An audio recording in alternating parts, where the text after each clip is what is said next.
Hello, everybody. Welcome, firstly, to the post-NRL Grand Final episode of White Line Fever Kicks audio podcast. And after my chat with our regular co-host, Tony Adams, you're going to be hearing from Sonny Mellor, who is a 40-year-old guy from Cairns who was born with only one forearm, who played a test match at the weekend with his 21-year-old son. So stay on listening for that. Grand final. How was your grand final day? Did you enjoy it? Yeah, I did. I mean, we were all, this was the grand final we wanted, wasn't it? The Panthers and the Broncos. And all week I just had this fear that, everyone was building it up, saying it was going to be the grand final of the ages, myself included. And I just thought, maybe it won't live up to the hype. But it did that and more. And some people are calling it the greatest grand final of all time. I don't quite know if it's deserved that billing, but certainly in the top three. And I actually tweeted with 20 minutes to go when Ezra Mam scored that amazing 10-minute hat trick. I said, "This is it, game over." And normally when I make a clanger like that, I pull it down. But I actually left it up there because I think I just said what the whole world was thinking. I mean, the Broncos were just all over Penrith. And all of a sudden, Nathan Cleary, who it must be said had a pretty quiet first 60 minutes, just came to life. The Broncos, their big men got tired. Adam Reynolds was a bit hurt, which I think has been overlooked in the criticism of him. He really got bent over badly in a tackle midway through that second half, and that was basically his last input in the game. But they kept him out there because he's such a vital cog in their machine. But, Nathan Cleary, what can you say? Just an absolute superstar, and he delivered the three-peat. I took the glasses off because I'm not going to be reading anything. So, and you're older than me and you're not wearing any, so that intimidates me. But I'm going to do love-hate straight off the bat. People saying this is the greatest grand final of all time. I hate it, and I hate it almost as much as people saying that it's they're the best team of all time when St. George won 11 in a row. And people said there was no salary cap back then, but there also wasn't, they didn't go out and buy a premiership, St. George. In fact, the rules back then, everyone had a job and you had to live in the district. For a lot of that 11 years. I don't think that was a rule for the whole 11 years, but for some of that 11 years, you had to live in the district. So that was an incredible effort by St. George, and it won't be beaten. The book says it's called Never Before, Never Again. As far as the best grand final of all time, I don't know. I actually put it in might slip it into the top four behind 97 ARL, 89, and 2015. Some people said 2015 would have been a bad game, except for the extra time. So, best grand final of all time, love, hate. What do you think? Yeah, as I said earlier, I'd put it in my top three. So I've gone one stronger than you. But to me, and I guess it's because of my emotional attachment with the mighty Raiders of 1989 and Tim Sheens, and just what it meant for rugby league, for the trophy, for the first time in nearly 100 years to leave Sydney. It was the beginning of the game's growth outside Sydney, and we can't undersell that. That was massive. I mean, when St. George were winning those 11 straight premierships, there were 10, 12 teams in the comp, and they were all within walking distance of each other, basically. all the Sydney teams. There wasn't even a Cronulla, so they didn't have opposition, their traditional rivals. There was no Illawarra, so there was no merger. It was totally different world. So it's very hard to compare eras, but certainly, as you say, never before, never again. That will go down, not just in rugby league, but there's not many sports where a team is dominated for 11 straight seasons. So, but who knows how long this Penrith juggernaut can keep going. I mean, they're automatically favourites for next year, and if I had to pick a team to put my life on at the moment, it'd be the Panthers for sure. Yeah, now a lot of people, most people, 98% of people had a big rap on the referee, Adam G, but some people have criticised him because they're just miserable, but other people have said, well, it was refereed differently to a regular season game. Do you agree with that? What do you reckon? Yeah, look, I was one of the ones who praised him, but the problem is when we start next season, we're going to go back to the those head high tackles, those crusher tackles will be penalised. In the grand final, they weren't penalised. And I guess if you're a Broncos fan more than anyone, because, a penalty here, a penalty there could have meant all the difference. And we saw that throughout the final series. So the NRL's got to get some form of consistency. This is what drives the fans mad. The fact that a crusher is penalised and put on report one game, next game, it's as if nothing happened. But overall, I thought G was great. And I see this as a start of a run of grand finals for him. I can see him doing a Bill Harrigan and becoming the game's number one ref for, the next 10 years. I was that impressed with him. He really let it flow. He made some brave calls. So full marks to him. As we're recording this, the news has just broken that Barry Ross, who was the original sideline eye, done a little bit of that myself. I think you have too, Tony. He was the godfather of sideline eyes and the offsider of Rex Mossop has passed away. Just sad news. A guy who I've said on social media a couple of times, a guy who I watched as a kid every Sunday night. And then I started showing up in press boxes and I was astounded. I remember the first time that he knew who I was. He called me by name. There's a guy off the TV when I was a kid. And he was always a lovely, lovely fellow to me. Yeah, and I found him the same. And I was the same. I grew up with Rex and Barry. And, then I got to know Barry. And one thing that I don't think has been mentioned much, he did a lot of good stuff for Men of League, now Family of League, which is for your Northern Hemisphere people. It's a charity run by just by former players. 4 former players who've fallen on hard times, and he wrote a lot of stories for their magazine. Went out and visited sick players or ex-players. So he'll be missed. Lovely man, Barry. Now we've had some international teams announced, and now I don't want to upset anyone at the NRL. I am going to use the NRL graphics. I'm going to give full credit to the NRL. The team graphics, I'm going to put them up. I'm going to edit them in here, but I guess some, sometimes they get very jumpy about it. So full credit to the NRL. Great graphics. Love the photos. Love the fonts. Love it. But the Australia team, obviously, interesting points at 2 great fullbacks, Kalyn Ponga and Reece Walsh aren't there, but that's because the captain's a fullback, I guess. Yeah, exactly. I likened it to when the England cricket team back in the 70s picked Mike Brearley as captain, and he was really there for his captaincy. He was past his best as a batsman, just as probably James Tedesco, this might sound a bit harsh to some people, but he's past his best as a fullback. He didn't have the outstanding season we're used to from him. He did play some good games, but the Roosters as a whole underperformed during the season, and certainly Reece Walsh, Kalyn Ponga, Dylan Edwards have overtaken him as far as form fullbacks go, but all 3 have missed out. So, yeah, it's just one of those unfortunate situations. But Teddy's hanging in there, and I'm sure he will play well in the tests. There's no doubt about that.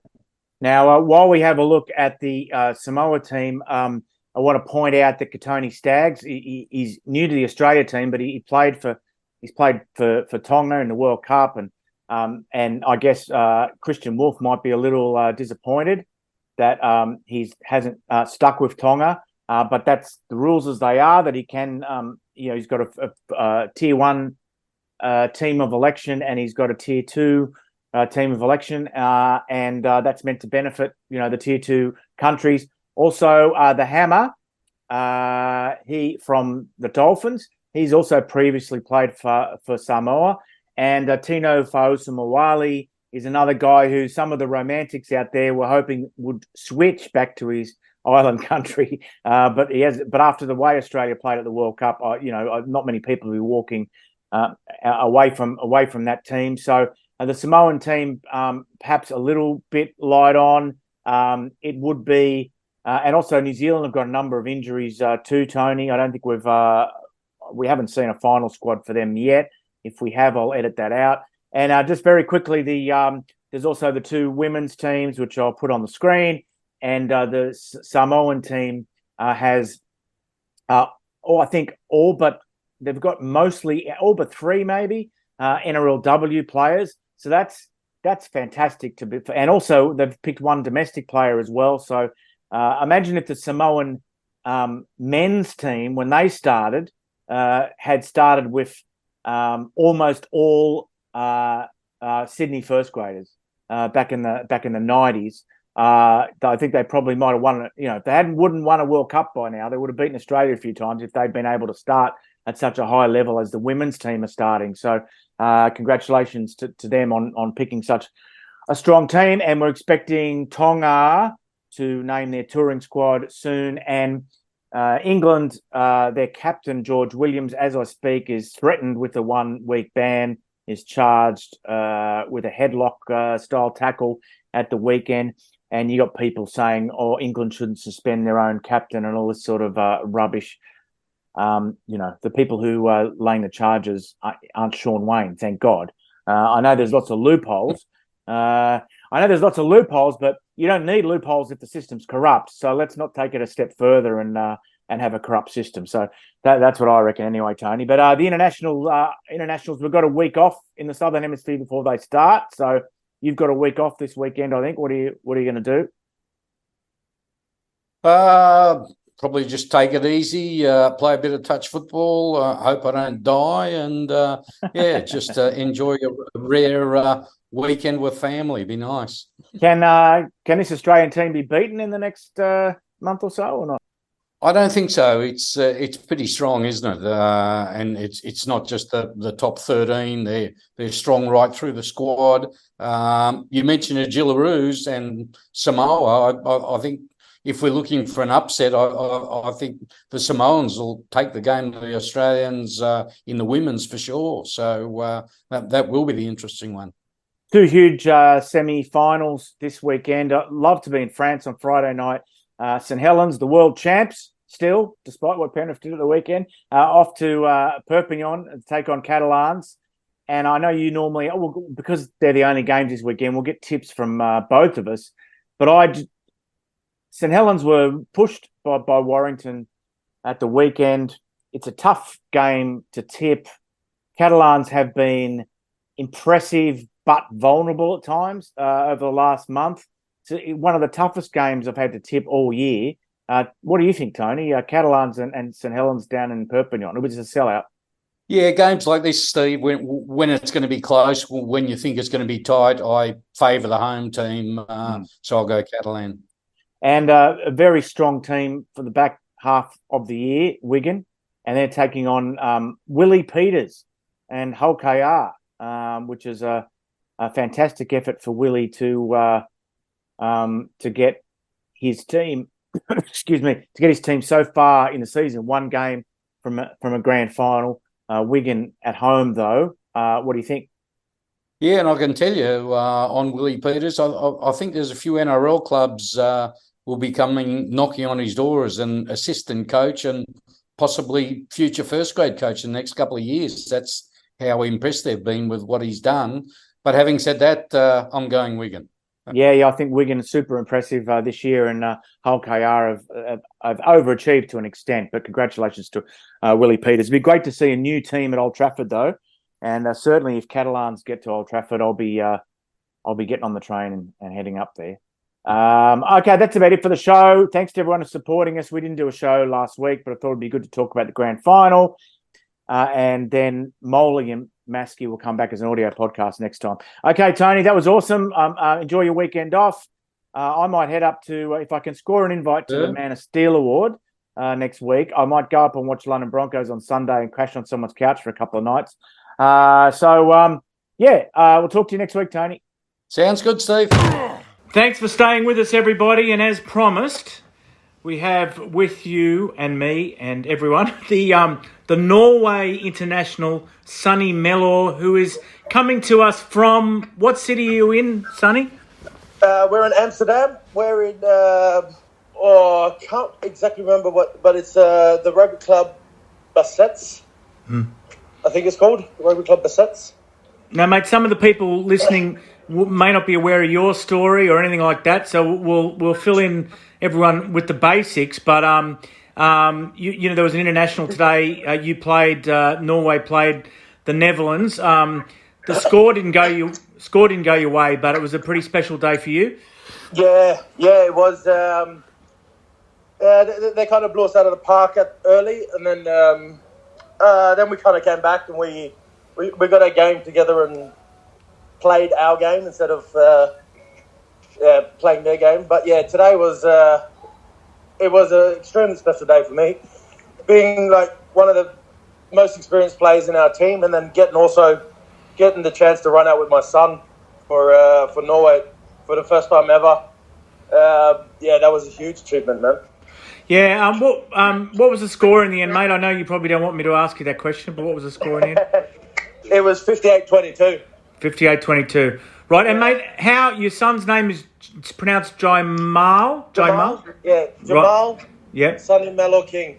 Yep. Yeah. Okay. Yeah. And you live in Norway, and you've lived there for quite a while. How did your son? Has he always lived with you, or was he back in the Southern Hemisphere, or? Yeah. Well, he's been back and forth from Australia and Norway since I moved over to Norway, and then he moved over here to Norway when he was just before his 18th, so he was still 17.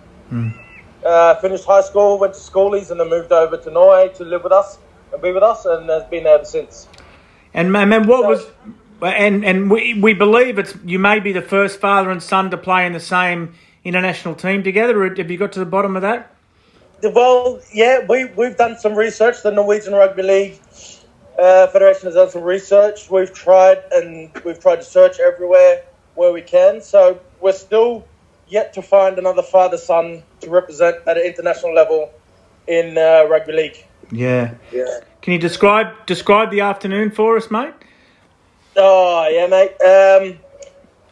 It started off making our way to the grounds and just looking at all the posts that everyone's done about us and reposting and the sharing and all that.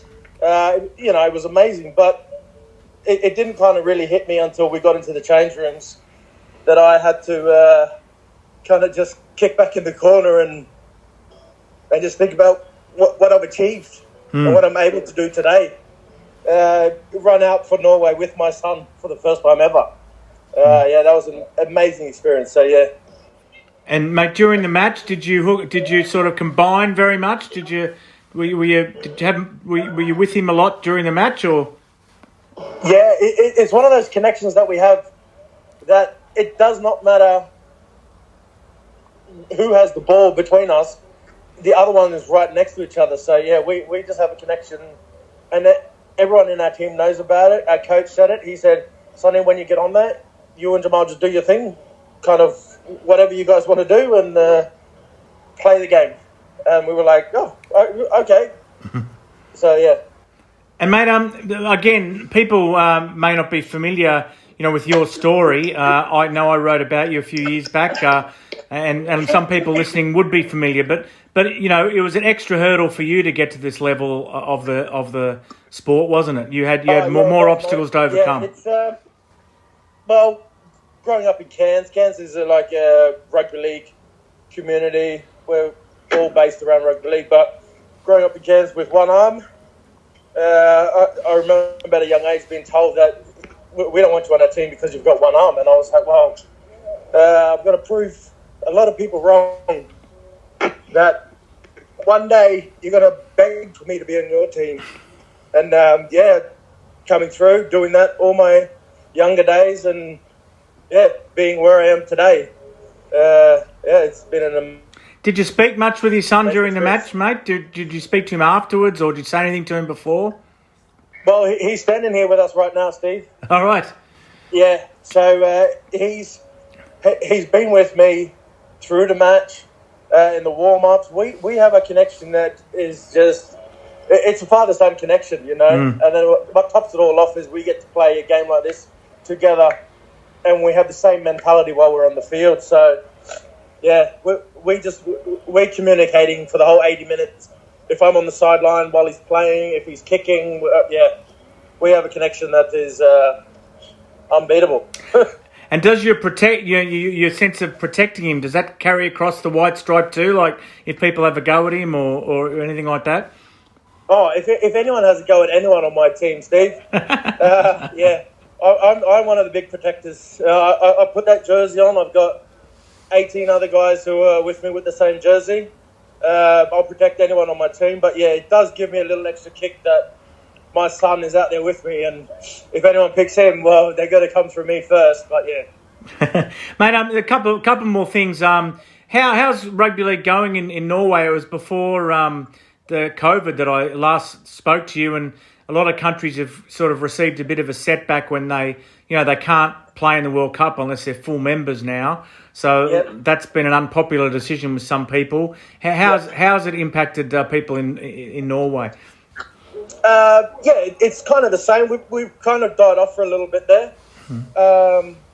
but we've picked back up. Now we're back in a regular season. Me and my son played together on the local Lillestrøm team. We won the competition last year. So we were the first ever father-son to play in Norway and win the competition. And now we've got the grand final next week in Lillestrøm again. So the competition's back up and going, and it's going good. And how many seasons left in your career, Sonny? Have you thought about it?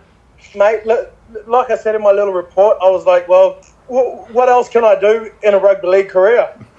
I get to play an international with my son. So there's not much else that can top that. So I'm going to hang in there until, as long as I'm needed and wanted. But I would prefer for some young Norwegian blood to come through and push me out and then let my son kind of take over and play and be the man for a while. Is there a moment from today that'll stick in your mind more than any others? I just think standing there singing the national anthem with my son's arm around me, that's a big achievement too. Because I've been out there by myself many times, but to have him standing right next to me and his arm around me was, that just teared me up. So, I think, before the game, everything in the game just goes so quick and you're in the hype, you're pumped, ready to go. But, before the game, when we sang the national anthem was the one. Well, thanks for joining us, guys. I really appreciate you being with us, and it was a really special moment and a bit of history.